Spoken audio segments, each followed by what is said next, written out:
എല്ലാവർക്കും സ്വാഗതം. ഇന്ന് +1 അലോട്ട്മെന്റ് സപ്ലിമെന്ററി അലോട്ട്മെന്റ് ആണ് വിഷയം.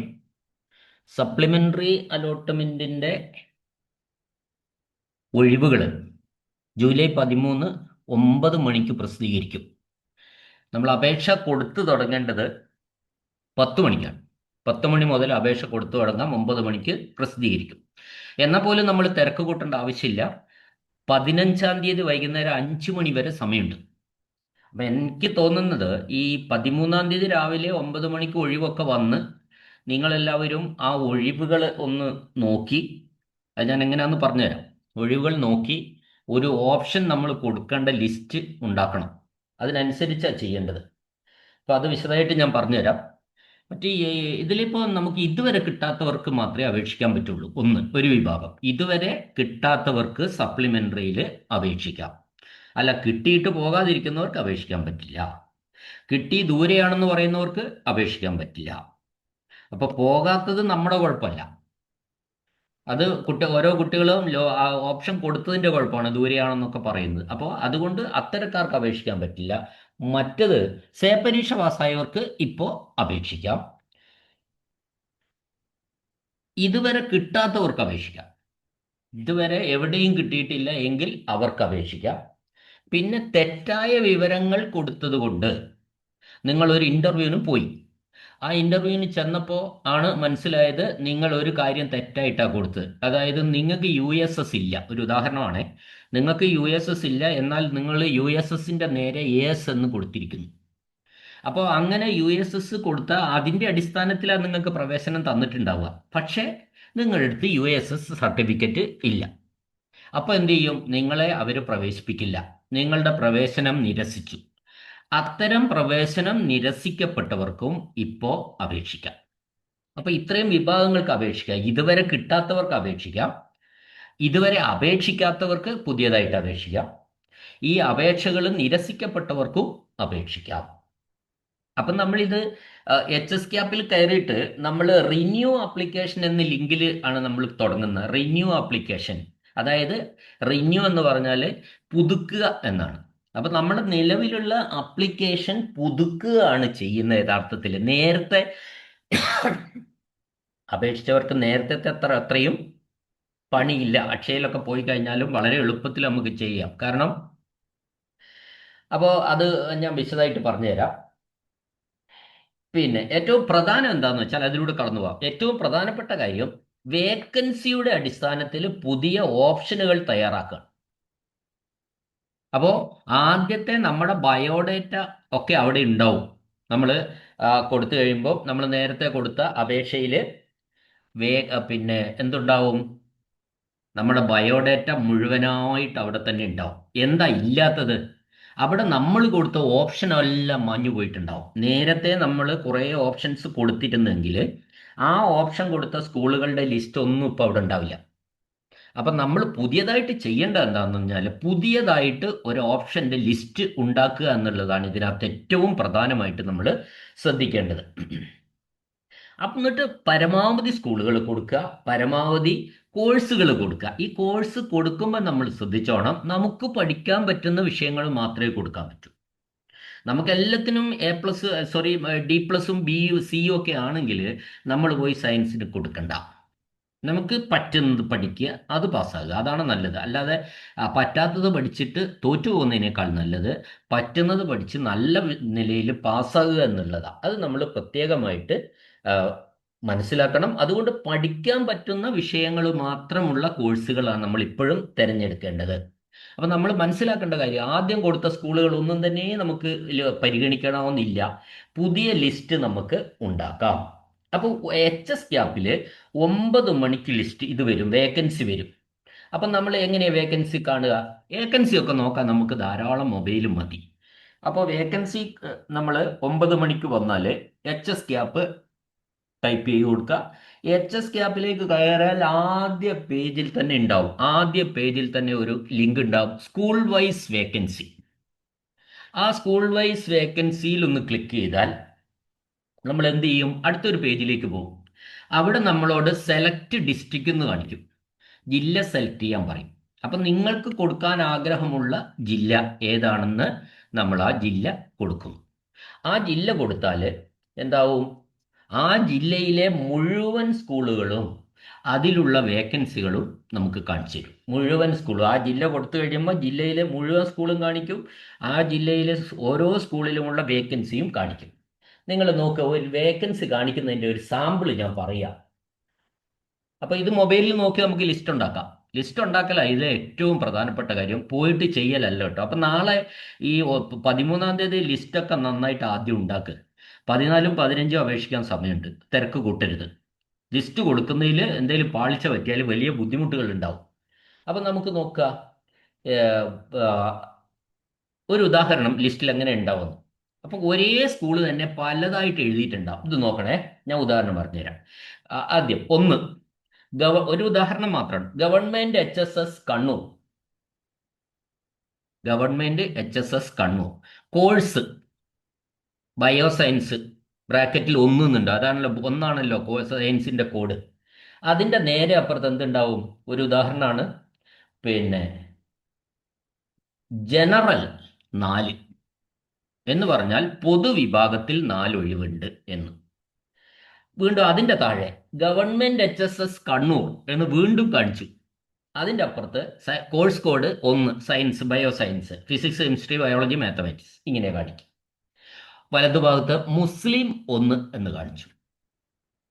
അവിടെ മുസ്ലിം വിഭാഗത്തിന് സയൻസിൽ റിസർവേഷനിൽ ഒരു ഒഴിവ് മുസ്ലിം വിഭാഗത്തിനുണ്ട്. ആ വിഭാഗത്തിൽ മുസ്ലിം വിഭാഗത്തിൽപ്പെട്ട കുട്ടി മാത്രമേ കിട്ടുള്ളൂ. അപ്പൊ ജനറൽ 4 സീറ്റ് ഒഴിവുള്ളതുകൊണ്ട് അവിടെ നമുക്ക് എല്ലാവർക്കും കൊടുക്കാം. അടുത്തത് വീണ്ടും ഗവൺമെന്റ് HSS കണ്ണൂർ കാണിച്ചിരിക്കുക. Government HSS Kannur. അടുത്തതിൽ സബ്ജക്റ്റ് എഴുതിയിരിക്കുന്നു കൊമേഴ്സ് 39 കോഡ്.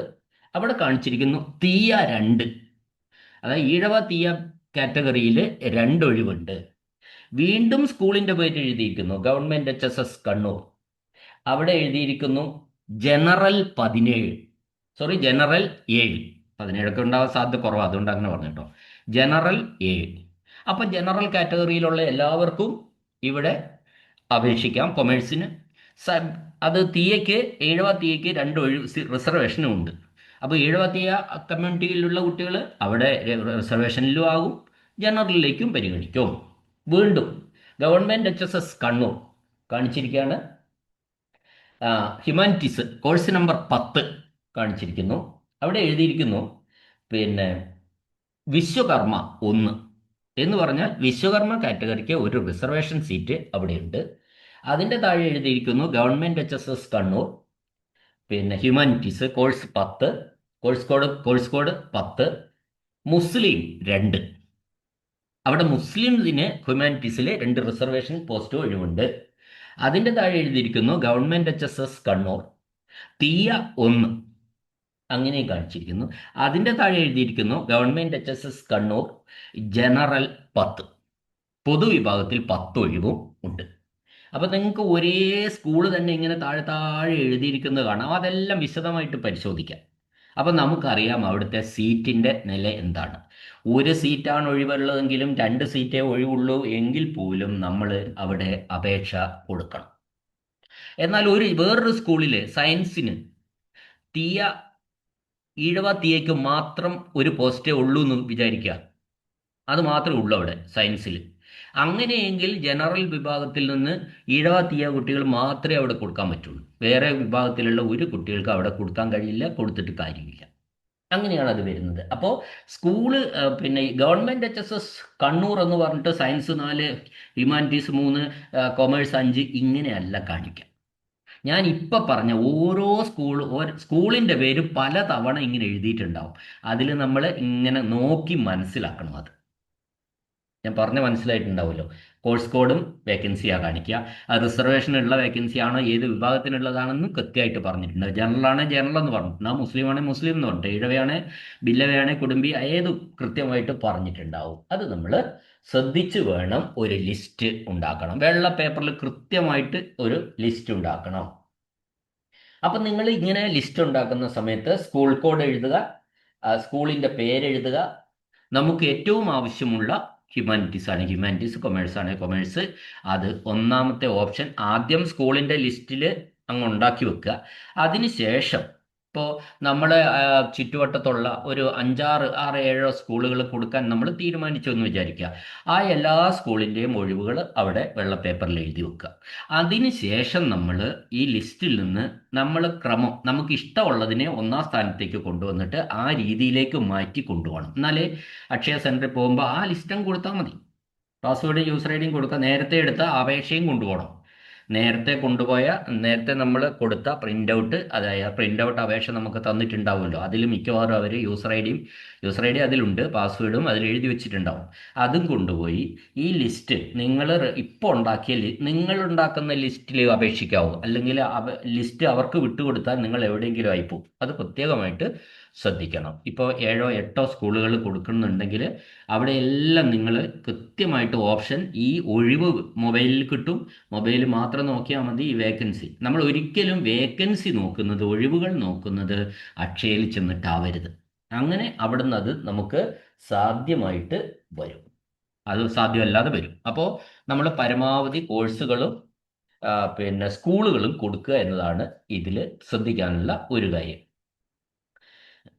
നമ്മൾ ഓർമ്മിക്കേണ്ട കാര്യം എന്താ വെച്ചാൽ, നമ്മൾ നേരത്തെ കൊടുത്തിട്ടുള്ളവർക്ക്, നേരത്തെ അപേക്ഷിച്ചവരാണല്ലോ, കിട്ടാത്തവരോ നിരസിച്ചവരോ ഒക്കെ ആയിട്ടുള്ളവർക്ക് എന്താ, ബയോഡാറ്റ സൈഡിലൊന്നും അവിടെ തന്നെ ഉണ്ടാവും. നിങ്ങളുടെ ബയോഡാറ്റ മുഴുവനായിട്ട് യൂസർ ഐ ഡിയും പാസ്വേഡും കൊടുത്താൽ മതി, അവർ അത് ഉണ്ടാവും. എന്നാൽ അപ്ലിക്കേഷനിൽ നമ്മൾ കൊടുത്തതിൽ എന്തെങ്കിലും തെറ്റുകൾ ഉണ്ടെങ്കിൽ അത് തിരുത്തണം. ഇപ്പം ഞാൻ നേരത്തെ പറഞ്ഞല്ലോ, USS ഇല്ലാതെ USS yes എന്നടിച്ചു.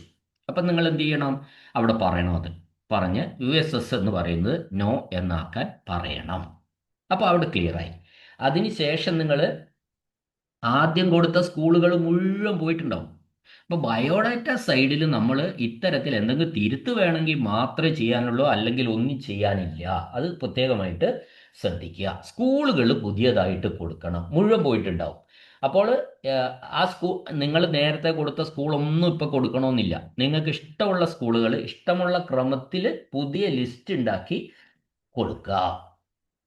അപ്പം നമ്മൾ മനസ്സിലാക്കേണ്ട കാര്യം, നിങ്ങൾ നേരത്തെ പ്രവേശനം ഏതെങ്കിലും തരത്തിൽ കിട്ടി പോയില്ല, അല്ലെ ദൂരെ ആയതുകൊണ്ട് പോയില്ല, അത്തരക്കാർക്ക് അപേക്ഷിക്കാൻ കഴിയില്ല. കിട്ടിയവർക്ക്, ഏതെങ്കിലും സാഹചര്യശാല കിട്ടിയവർക്ക് അപേക്ഷിക്കാൻ കഴിയില്ല. എന്നാൽ കിട്ടിയിട്ട് നിരസിക്കപ്പെട്ടവരാണെങ്കിൽ, അതായത് നിങ്ങൾ ഉണ്ടാക്കിയ ഒരു തെറ്റുകൊണ്ട് അപേക്ഷ നിരസിച്ചവരാണെങ്കിൽ അവർക്ക് കുഴപ്പമില്ല.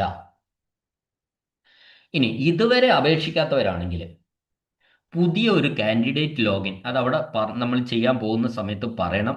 പരീക്ഷയ്ക്ക് എഴുതിയ കുട്ടികളാണെങ്കിൽ അവിടെ നിങ്ങൾ ഇതുവരെ അപേക്ഷിച്ചിട്ടുണ്ടാവില്ല. അപ്പോൾ നിങ്ങൾ അവിടെ പറയണം പുതിയതായിട്ട് അപേക്ഷിക്കുന്നതാണ്. അപ്പം നിങ്ങൾ കാൻഡിഡേറ്റ്സ് ലോഗിൻ സൃഷ്ടിക്കണം. അതിന് പ്രത്യേകമായിട്ടൊന്നും വേണ്ട. നിങ്ങളുടെ നിങ്ങൾക്ക് കയ്യിലുള്ള ഡോക്യുമെന്റ്സ് ഒക്കെ എടുത്തുകൊണ്ട് പോവുക. അതായത് നിങ്ങൾ പ്രിൻ്റ് ഔട്ട് ഉണ്ടല്ലോ, ആ പ്രിൻ്റ് ഔട്ട്, കമ്മ്യൂണിറ്റി, അത്തരം കാര്യങ്ങൾ, നിങ്ങളുടെ ആധാർ, ഇത്തരം കാര്യങ്ങളൊക്കെ എടുത്തിട്ട് പോവുക. നിങ്ങൾക്കിപ്പോൾ TC കിട്ടിയിട്ടുണ്ടാവും, പിന്നെ TC ഉണ്ടാവും, കോൺടാക്ട് സർട്ടിഫിക്കറ്റ് ഉണ്ടാവും, ആധാർ കാർഡ് ഉണ്ടാവും, നിങ്ങൾ റിസൾട്ട് അറിഞ്ഞ പ്രിൻ്റ് ഔട്ടും ഉണ്ടാവും. ഇതൊക്കെ എടുത്തിട്ട് നിങ്ങൾ പോവുക. അവിടെ നിങ്ങൾ പുതിയതായിട്ട് ഒരു കാൻഡിഡേറ്റ് ലോഗിൻ സൃഷ്ടിച്ച് നിങ്ങൾ പോകുമ്പോൾ നിങ്ങൾ ഉപയോഗിക്കുന്ന ഒരു മൊബൈലും കൊണ്ടുപോകണം. അതിലേക്ക് OTP വന്നിട്ടാണ് ഇത് നമ്മൾ അപേക്ഷ സമർപ്പിക്കുന്നത്. അപ്പോൾ അതാണ് അതിനെ സംബന്ധിച്ച് പറയാനുള്ളത്. ഇനി നമ്മൾ മനസ്സിലാക്കേണ്ട മറ്റൊരു കാര്യം കൂടി ഞാൻ നിങ്ങളോട് പറയാണ്. VHCയിൽ വൊക്കേഷണൽ ഹയർ സെക്കൻഡറിയിൽ ഓൾറെഡി അപേക്ഷ തുടങ്ങിയിട്ടുണ്ട്. വേക്കൻസി ലിസ്റ്റും അവർ പബ്ലിഷ് ചെയ്തിട്ടുണ്ട്, അപേക്ഷിക്കാൻ തുടങ്ങിയിട്ടുണ്ട്. അപ്പോൾ ഈ VHCയിലും ഹയർ സെക്കൻഡറിയിലും HSCയിലും 15-ാം തീയതിയാണ് ലാസ്റ്റ് ഡേറ്റ് വരുന്ന. ഈ 15-ാം തീയതി 5 മണി വരെ ഹയർ സെക്കൻഡറിയുടെ സപ്ലിമെൻ്ററിയിലും അപേക്ഷിക്കാം, VHCയുടെ സപ്ലിമെൻ്ററിക്കും അപേക്ഷിക്കാവുന്നതാണ്. VHCയുടെ ട്രാൻസ്ഫർ മാത്രം കഴിഞ്ഞുപോയി. അത് അവർക്കിനി ട്രാൻസ്ഫർ ചാൻസ് ഇല്ല. VHCയുടെ കാര്യമാണ് പറഞ്ഞത്. അപ്പം നമ്മൾ ഇത് VHCയിലെ മനസ്സിലാക്കേണ്ട കാര്യം, ഇതൊരു 2ാം കിട കോഴ്സ് അല്ല. VHCക്ക് പഠിച്ചാൽ നമുക്ക് എൻജിനീയറിങ്ങിന് പോകണമെങ്കിൽ എൻജിനീയറിങ്ങിന് പോകാം. അല്ല നമുക്ക് മെഡിക്കൽ ഫീൽഡാണ് പോകേണ്ടതെങ്കിൽ MBBS, BDS, നേഴ്സിങ്, ഫാർമസി, ഇത്തരത്തിലുള്ള ഫീൽഡുകളിലേക്കാണ് പോകേണ്ടതെങ്കിൽ അങ്ങനെയും പോകാം. കാരണം എന്താണെന്ന് വെച്ചാൽ അവിടെ നിങ്ങൾക്ക് എൻജിനീയറിങ്ങിനാണ് പോകണ്ടെങ്കിൽ ഏതെടുത്താൽ മതി? മാത്സ്, ഫിസിക്സ്, കെമിസ്ട്രി 3 വിഷയങ്ങളാണ് എൻജിനീയറിങ്ങിന് പോകേണ്ട സബ്ജക്റ്റുകൾ. അത് പഠിക്കണം എന്ന് മാത്രം. അതുള്ള ഗ്രൂപ്പുകൾ അവിടെ ഉണ്ട്. അല്ല നിങ്ങൾക്ക് മെഡിക്കൽ ഫീൽഡിലാണ് പോകണമെങ്കിൽ മാത്സ് ഒഴിവായിട്ട് ഫിസിക്സ് കെമിസ്ട്രി ബയോളജി ഈ മൂന്ന് വിഷയങ്ങളാണ് മെഡിക്കൽ ഫീൽഡിലേക്ക്. അപ്പോൾ ആ മൂന്ന് വിഷയങ്ങളുള്ള ഗ്രൂപ്പ് എടുത്താൽ മതി. ഇത് ഈ ഹയർ സെക്കൻഡറിയിലെ പോലെ തന്നെ എല്ലാ വിഭാഗങ്ങളും ഉള്ള ഗ്രൂപ്പുകൾ അവിടെയും ഉണ്ട്. ഫിസിക്സ് കെമിസ്ട്രി മാത്തമാറ്റിക്സ് ഉണ്ട്, ഫിസിക്സ് കെമിസ്ട്രി ബയോളജി ഉണ്ട്. അപ്പോൾ മെഡിക്കലിന് പോകണമെങ്കിൽ അങ്ങനെ പോവാം. മെഡിക്കൽ എന്ന് പറഞ്ഞാൽ MBBS എന്ന് മാത്രമല്ല, ആ മെഡിക്കൽ ഫീൽഡിലെ കുറേ കോഴ്സുകളുണ്ട്. അതിൽ ഏതിലും പോകാൻ VHSC പഠിച്ചാലും മതി. പക്ഷേ എടുക്കുന്ന ഗ്രൂപ്പ് ഇപ്പോൾ മെഡിക്കൽ ഫീൽഡിലേക്കാണ് പോകേണ്ടതെങ്കിൽ നമ്മൾ ഫിസിക്സ് കെമിസ്ട്രി ബയോളജി അതിലുണ്ടായിരിക്കണം. എഞ്ചിനീയർ സെക്ഷനിലാണ് പോകേണ്ടതെങ്കിൽ ഫിസിക്സ് കെമിസ്ട്രി മാത്തമാറ്റിക്സ് അതിലുള്ള ഗ്രൂപ്പായിരിക്കണം എടുക്കേണ്ടത്. അപ്പോൾ അതാണ് അതിൽ ശ്രദ്ധിക്കേണ്ട ഒരു കാര്യം. അപ്പം നമ്മൾ ഇവിടെ മനസ്സിലാക്കേണ്ട ഒരു കാര്യം എന്ന് വെച്ചാൽ ഈ VHSCയും HSCയും തികച്ചും രണ്ടും രണ്ടാണ്. രണ്ട് വീട്ടുകാരാണെന്ന് തന്നെ വെച്ചോളൂ. അപ്പം ഇത് തമ്മിൽ ഒരു ബന്ധവുമില്ല. ഇപ്പോൾ VHSCയിൽ ഇവിടെ നമുക്ക് ഹയർ സെക്കൻഡറിയിൽ കിട്ടി എന്ന് വിചാരിക്കുക, പോയില്ല, നമുക്ക് VHSCയിൽ കൊടുക്കാം. ഇവിടെ കൊടുത്തോണ്ട് അവിടെ അങ്ങനെയുള്ള വിഷയങ്ങളില്ല, കാരണം ഇത് രണ്ടും രണ്ടാം. എനിക്ക് VHSC നേരത്തെ കിട്ടി, പക്ഷെ ഹയർ സെക്കൻഡറി കിട്ടില്ല. ഹയർ സെക്കൻഡറി ഇപ്പോൾ കൊടുക്കാം. ഇപ്പം VHSC കിട്ടിയാൽ ഹയർ സെക്കൻഡറിയിൽ കൊടുക്കാം. ഹയർ സെക്കൻഡറിയിൽ കിട്ടി, നേരത്തെ കിട്ടി, പക്ഷെ ഞാൻ പോയില്ല, അപ്പോൾ ഇപ്പോൾ നമ്മൾക്ക് അതിലൂടെ കൊടുക്കാം, VHSCയിൽ കൊടുക്കാവുന്നതേ ഉള്ളൂ. അപ്പോൾ ഇവിടെ വേറൊരു ഇത് ഞാൻ പറഞ്ഞുതരാം. ഇവിടെ സ്ഥിരം കിട്ടി, ഹയർ സെക്കൻഡറിയിൽ സ്ഥിര പ്രവേശനം നേടി, പിന്നെ കൊമേഴ്സിൽ എന്ന് വിചാരിക്കുക. ഹയർ സെക്കൻഡറിയിൽ കൊമേഴ്സിന് സ്ഥിര പ്രവേശനം ഞാൻ നേടി. പക്ഷേ എനിക്കെന്താ പ്രശ്നം എന്ന് വെച്ചാൽ ഞാൻ നേഴ്സിങ്ങിന് പോകാൻ വേണ്ടിയിട്ടാണ്, എനിക്കിത് വേണ്ട. പക്ഷെ ഞാൻ കിട്ടി, ഞാൻ സ്ഥിര പ്രവേശനം തൽക്കാലം നേടി. അങ്ങനെയുള്ള കുട്ടികൾ എന്ത് ചെയ്യുക? വൊക്കേഷണൽ ഹയർ സെക്കൻഡറിയിൽ ഈ ഫിസിക്സ് കെമിസ്ട്രി ബയോളജി ഉള്ള ഗ്രൂപ്പിലേക്ക് അപേക്ഷ കൊടുക്കുക. അപ്പോൾ അവിടെ നിങ്ങൾക്ക് കൊടുക്കുമ്പോൾ ഒരു പ്രശ്നം എന്താണെന്ന് വെച്ചാൽ നിങ്ങൾക്ക് ഈ ഹയർ സെക്കൻഡറിയിലെ വിഷയങ്ങളെക്കുറിച്ച് സംശയങ്ങൾ ഉണ്ടാവും. ആ സംശയം തീരണമെങ്കിൽ നിങ്ങൾ എന്ത് ചെയ്യണം? നിങ്ങൾ ഈ പറയുന്ന വൊക്കേഷണൽ ഹയർ സെക്കൻഡറി ഉള്ള സ്കൂളുണ്ടല്ലോ, നിങ്ങളുടെ വീട്ടിനടുത്തുള്ള അല്ല കുറച്ചകലെയുള്ള വൊക്കേഷണൽ ഹയർ സെക്കൻഡറി സ്കൂളിൽ പോയി അവിടെ നിങ്ങളെ സഹായിക്കാൻ ഹെൽപ്പ് ഡെസ്ക് വർക്ക് ചെയ്യുന്നുണ്ട്. ഹെൽപ്പ് ഡെസ്ക്, ആ ഹെൽപ്പ് ഡെസ്കിൻ്റെ സഹായത്തോടു കൂടി നിങ്ങളെ കാര്യമൊക്കെ പറഞ്ഞാൽ മതി. എനിക്ക് അപ്പോൾ ഫിസിക്സ് കെമിസ്ട്രി ബയോളജി ഉള്ള ഗ്രൂപ്പിൽ പഠിക്കാനാണ്, ഞാൻ ഏതാണ് അപേക്ഷിക്കേണ്ടത് ചോദിക്കാം. അവിടെ ആ കോഴ്സിന് കോഡ് ഉണ്ടാവും. ആ കോഴ്സ് കോഡ്, അവരുടെ കോഴ്സ് കോഡുകളൊക്കെ തന്നെ ഒരു വൊക്കേഷണൽ സബ്ജക്റ്റുമായി ബന്ധപ്പെട്ട, കാരണം വൊക്കേഷണൽ കോഴ്സാണ് അവർ മുൻഗണനയായിട്ട് പറയുന്നത്. എഞ്ചിനീയറിങ്ങിനാ പോകണ്ടെങ്കിൽ എന്ത് പറഞ്ഞാൽ മതി? ഫിസിക്സ് കെമിസ്ട്രി മാത്തമാറ്റിക്സ് ഉള്ള ഗ്രൂപ്പ് വേണം. ആ രീതിയിൽ നമ്മൾ അപേക്ഷ കൊടുക്കാം. സംശയങ്ങൾ ഏതെങ്കിലും സ്കൂളിൽ പോയാൽ പോരാ, വൊക്കേഷണൽ ഹയർ സെക്കൻഡറി ഉള്ള സ്കൂളിൽ തന്നെ ചെന്നാൽ VHSCയിലേക്ക് അപേക്ഷ കൊടുക്കുന്ന കാര്യത്തിലുള്ള സബ്ജക്റ്റുകളെ സംബന്ധിച്ചുള്ള സംശയങ്ങളുടെ മറുപടിയും അവർ വേണമെങ്കിൽ ചെയ്തും തരും. അതാണ് ഹെൽപ്പ് ഡെസ്ക്, അവിടെ അത് വർക്ക് ചെയ്യുന്നുണ്ട്. അപ്പം നമ്മൾ മനസ്സിലാക്കേണ്ട കാര്യം എന്താണെന്ന് വെച്ചാൽ ഇതൊരു വല്ലാത്ത സിറ്റുവേഷനാണ് ഇപ്പോൾ ഉള്ളത് എല്ലാവരെയും സംബന്ധിച്ച്. എല്ലാവർക്കും പ്രവേശനം കിട്ടണം, എല്ലാവരും ടെൻഷനിലാണ്. അപ്പോൾ നമ്മൾ എന്താ വേണ്ടതെന്ന് വെച്ചാൽ ഇപ്പോൾ സാധ്യമായ എല്ലാ അവസരങ്ങളും ഉപയോഗിക്കണം. ഹയർ സെക്കൻഡറി ഉപയോഗിക്കണം, വൊക്കേഷണൽ ഹയർ സെക്കൻഡറി ഉപയോഗിക്കാം. ഏതാ കിട്ടുമെന്ന് വെച്ചാൽ അവിടെ നമുക്ക് പോകാം. അതിനനുസരിച്ചൊരു തീരുമാനം നമുക്ക് പിന്നീട് എടുക്കാം. എന്തായാലും 18-ാം തീയതി 20-ാം തീയതിക്കുള്ളിൽ എന്ത് വരും? ഈ സപ്ലിമെൻ്ററി അലോട്ട്മെൻറ്റിൻ്റെ റിസൾട്ട് വരും. മിക്കവാറും 18-ന് തന്നെ എത്തുമെന്നാണ് മനസ്സിലാക്കുന്നത്. അത് അങ്ങേയറ്റം പോയാൽ 20-ാം തീയതി വരെ ആകുകയുള്ളൂ. അപ്പോൾ വളരെ പെട്ടെന്ന് തന്നെ കാര്യങ്ങൾ തീരുമാനമാകും. അപ്പോൾ വളരെ ബുദ്ധിപരമായിട്ട് എല്ലാ കാര്യങ്ങളും നോക്കി മനസ്സിലാക്കി, തിരക്ക് വേണ്ട, 3 ദിവസമുണ്ട്, തീരുമാനിച്ച് നോക്കി മനസ്സിലാക്കി ഹയർ സെക്കൻഡറിയിലും എവിടെയും കിട്ടാത്ത കുട്ടികൾ പ്രത്യേകിച്ച് ഹയർ സെക്കൻഡറിയിലും വൊക്കേഷണൽ ഹയർ സെക്കൻഡറിയിലും കൊടുക്കണം എന്നാണ് എനിക്ക് നിങ്ങളോട് പറയാനുള്ളത്. രണ്ടിടത്തും കിട്ടിയാൽ നിങ്ങൾക്ക് ഇഷ്ടമുള്ളതിൽ പോകാം. നിങ്ങൾ അപേക്ഷ രണ്ടിടത്തും കൊടുത്തു, നിങ്ങൾക്ക് 2 സ്ഥലത്തു നിന്നും കിട്ടിയെങ്കിൽ നിങ്ങൾക്ക് ഏതാണ് ഇഷ്ടം എന്ന് വെച്ചാൽ അവിടെ നമുക്ക് പ്രവേശനം നേടാവുന്നതാണ്. ഓക്കെ, കാര്യങ്ങളൊക്കെ മനസ്സിലായിട്ടുണ്ടാവുമെന്ന് വിചാരിക്കുന്നു. കേട്ട എല്ലാവർക്കും പെട്ടെന്ന് തന്നെ ഇന്ന് ഈ ലിസ്റ്റുകളൊക്കെ എടുക്കുക, ഒഴിവുകൾ എടുക്കുക, ഇതെല്ലാം ലിസ്റ്റ് വെച്ചിട്ട് വെള്ള പേപ്പറിൽ ഉണ്ടാക്കി വെച്ച് നമ്മൾ സ്കൂള് ഓപ്ഷൻ കൊടുക്കുന്നത് എങ്ങനെയാണെന്നൊക്കെ തീരുമാനിച്ച് ചെയ്യുക. എന്നിട്ട് അക്ഷയയിലൊക്കെ തിരക്ക് കഴിഞ്ഞിട്ട് പോകുന്നതാണ്, അല്ലെങ്കിൽ ഹറിബറിയായിട്ട് ചെയ്യുമ്പോഴുള്ള തെറ്റുകൾക്കൊക്കെ സാധ്യതയുണ്ട്. അത് ഒഴിവാക്കാൻ വേണ്ടി ഈ തിങ്കളാഴ്ച ഒഴിവാക്കിയിട്ട് ചൊവ്വാഴ്ചയോ ബുധനാഴ്ചയോ പോകുന്നതാണ് നല്ലത് എന്ന കാര്യം കൂടി ഞാൻ ഓർമ്മിപ്പിക്കുകയാണ്. കേട്ട എല്ലാവർക്കും നന്ദി, നമസ്കാരം.